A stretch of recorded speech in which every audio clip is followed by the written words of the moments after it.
a list of things that if I could go back in time and do things differently, these are the things that I would do. How's it? My name is Pierre. I'm sitting in a little restaurant that I own called Chops and Chill here in the Netherlands. I've had it for about 1 year now, and I make YouTube videos about it. Anyway, One boerewors roll, I'll explain what that is. I thought about making this video for a while now. It's a list of things that if I could go back in time and do things a little bit differently about purchasing the restaurant, you know, that process of actually finding the property online, calling the realtor, that whole process from that point off, from that starting point to where you actually get the keys. Number one though is the realtor is not on your side. They are for the seller. Okay, so how it started for me was I went online, called the realtor, arranged a viewing, got to the restaurant eventually, and one of the very first things you want to do when you go and visit a restaurant or anything you purchase is, why are you selling? That's what you want to know. You know, you want to know, why are they selling? And so I got here, and the first question I asked is, okay, so why are you selling? The realtor told me, oh yeah, the owner wants a bigger property. Because it's not a big restaurant, so they want a bigger property. Which now I know is just a load of bullshit. Because the guy that owned the property lived here in the town. He lives here in the town, and he doesn't, sometimes I see him, he doesn't own a bigger restaurant. Not at all. And the landlord explained to me that they weren't as successful as they wanted to be. Well, they weren't making money, basically. Now, I don't know if they told me when I came for the viewing, if, hey, we're not making money, that's why we're selling. If I would still have bought it, I probably would have, because I like the concept that I've got, and I would have believed in myself. I like to think that. But, yeah, who knows? So that just gives you an indication of, they are not there for you. You know, they are there for the seller. The seller is their client, you are the buyer. That leads me to number two, get somebody on your side. Get another realtor, get a person that knows the process of purchasing a restaurant, that knows how that works. I think that if you have the finances or the ability to purchase a restaurant, then you have the finances to pay a professional, an expert, a realtor, or a lawyer, or an accountant, whoever you trust, to come with you from the first viewing and ask the questions that you don't even know that you should be asking. Because they are under no obligation to tell you everything. Like if there's the roof leaks, yeah, if it rains really hard, if it doesn't rain, the roof doesn't leak. But the realtor's like, if the person doesn't ask, don't tell them. So this is the real. If the person on your side, they'll know what questions to ask. Okay, they'll know exactly what to ask, what to look out for, and to have that ease of mind. I'm telling you, it's priceless. I wish I did that from day one, and I didn't. But I think that is a big thing that I wish I did. Number three is understand the permit process. Which permits you need, how you get them, how long it takes to get them. Those are three very important things. And I've learned the hard way. Number one, the permits that you need, in my case there were two, but I also needed to write a test, a health and safety test, in order to apply for one of the permits. So, when I purchased the restaurant, I didn't have any of the permits. I knew I needed to get two permits. I didn't know how long it was going to take. I was naive. I was stupid. Anyway, I applied for the one permit, but it took so long to get the permits that I had to open the restaurant without the permit for seated guests. So I was only allowed to do takeaways and deliveries for the first 2.5, 3 months. Okay. Then eventually we got the seating permit, but by that time the customers knew us as a takeaway place, so to get people in to sit was a bit more difficult. And on top of that, I still did not have my alcohol license, I'm still waiting for the alcohol license because that's a longer process, which I had to get a lawyer for, which I will get into. But yes, sorry. So then you could have seating guests, but you don't have an alcohol license. So now your seating guests can't have beer and wine and stuff like that. So what type of restaurant are you then? You're fighting at a disadvantage here. It's not something that is advisable. But eventually we did get our alcohol license, and today people can sit here and drink wine and beer if they want to. Number 4. Number 4 is inspect. What? Inspect?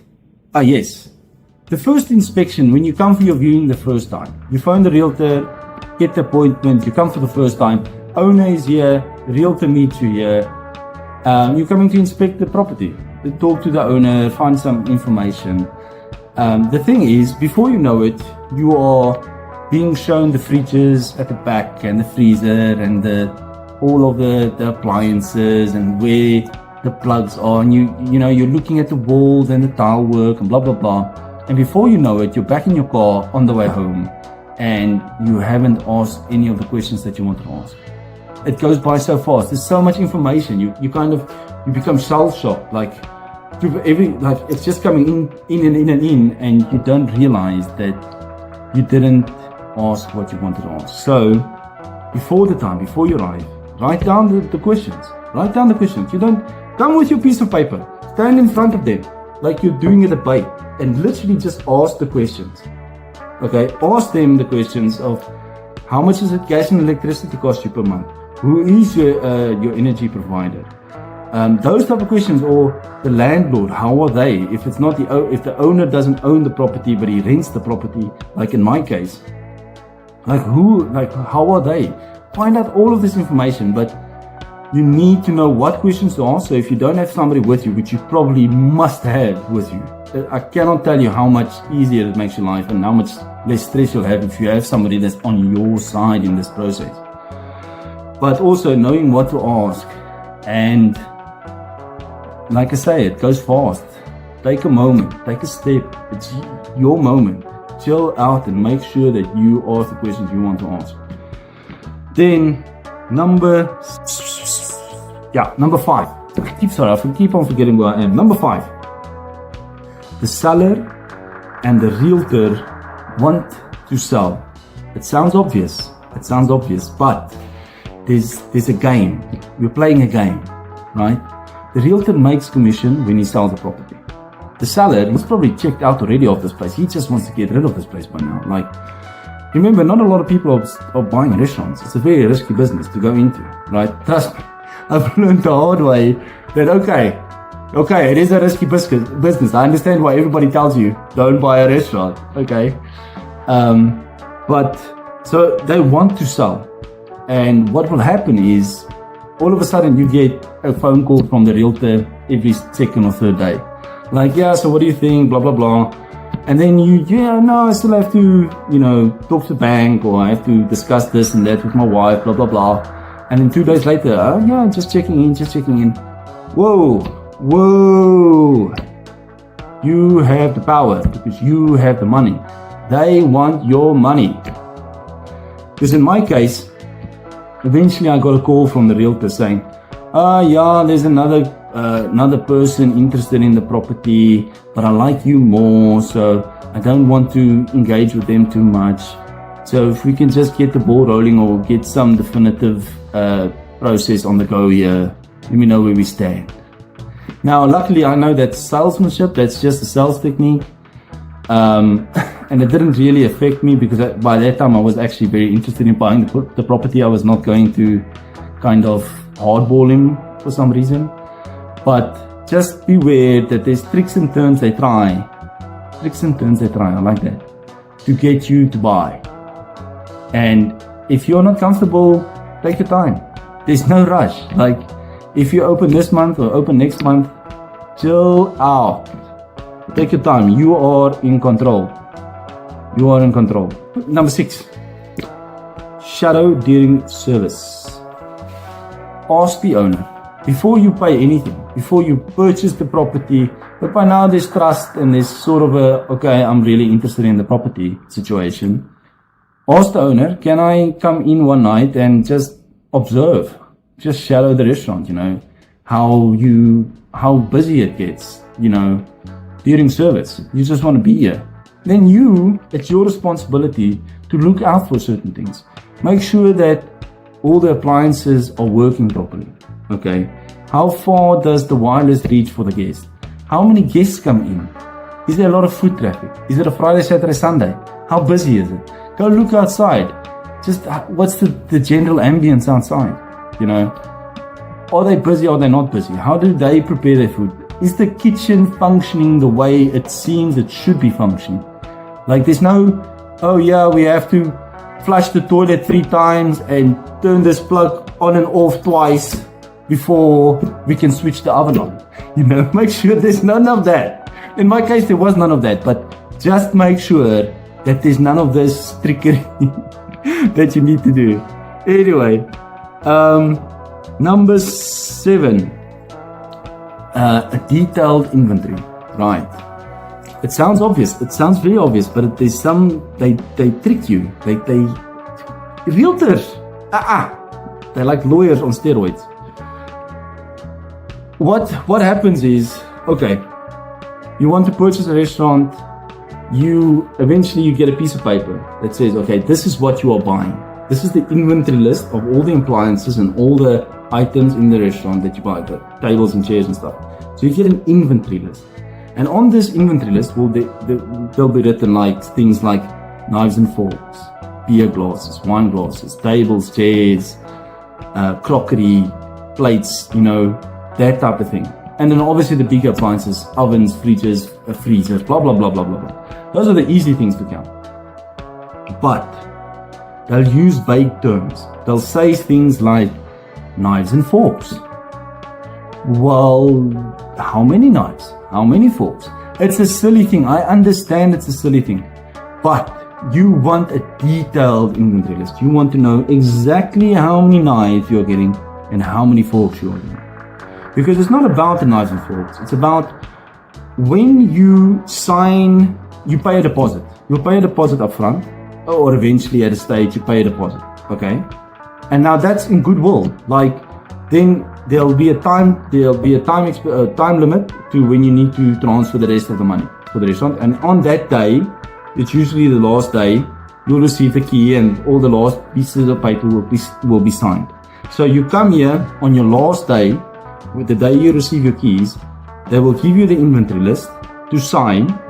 Okay, you have to sign the inventory list. You have to sign all the contract, blah, blah, blah, blah, blah, blah, blah.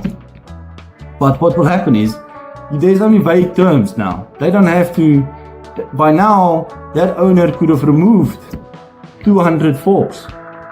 You get 7 forks, there's forks and knives.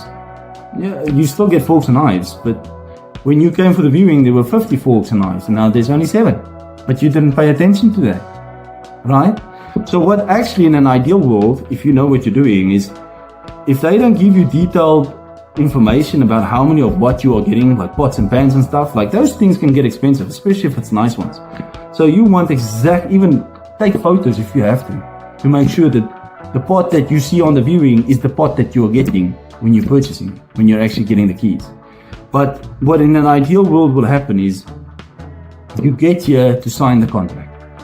What will happen is you will inspect you'll inspect the inventory list. It is your responsibility. Again, be careful. That realtor is under no obligation to show you that what is in the restaurant is on that inventory list. It's your responsibility. You have to initiate that. You say, no, I don't want to sign. I would first like to see that everything that is on the inventory list is here before I sign. And then you go through everything. And if they say 24 forks and it's only 17 forks, you don't have to sign. It's as pedantic as that sounds. You don't have to sign because that's not the agreement. So they have to provide 7 more forks. It's just a way of keeping them honest. Okay, and if you have somebody that advises you during this process, they'll tell you exactly that. You have the power over. Number 8, and this is the last one on the list, but by no means the least important. Have someone you trust that to bounce ideas off and to talk about the process. Again, it should be somebody that you don't pay. In my case, it was my wife and my brother, and I was extremely lucky to have my brother, especially because he helped me to understand what this place wants to be and could be.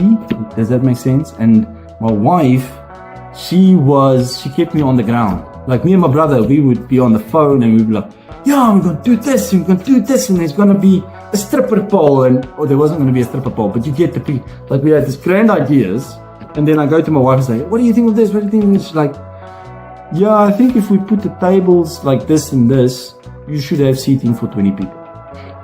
Like, yeah, but what about my stereo? That would make it sound like it's in 3D. And she said, no.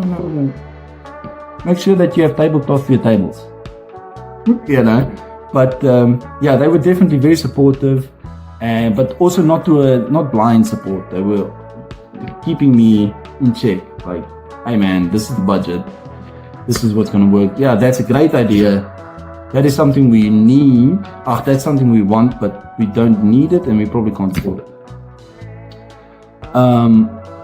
So that's my list. What's for you? I don't know, man. I hope that if you're trying to buy a restaurant, it's tougher than it sounds. There's a reason why people tell you it's difficult and it's risky. But if you know what you're doing and you're passionate about it, and you have a vision, and you don't let anybody tell you can't do it, find a way. And I wish you the best. Like, don't back down. Yeah, this is my list. I hope it's better than just the Google search result. Okay. Feel free to browse around with the other videos. Thank you very much. Bye-bye.